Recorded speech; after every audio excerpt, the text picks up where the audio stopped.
Bắn tàu. Nhà cậu xuất đâu. Ôi, xuất đâu mẹ. Bắn tàu là gì? Cuốn nu sẽ bỏ trên đó rồi. Nhà con, bắn tàu. Cho cô bắn tàu.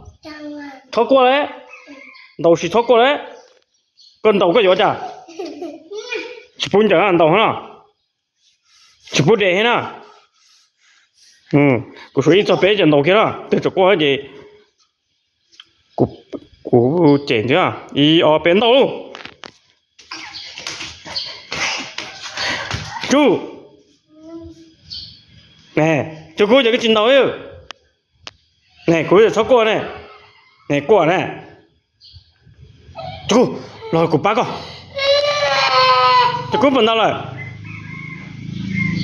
Bắn tàu thế lại. Bắn tàu gì á? Ủa nó mà cho cô. Ủa nó à? Ya. Ủa nó à? Ya. Ya nó à? Cô bác à?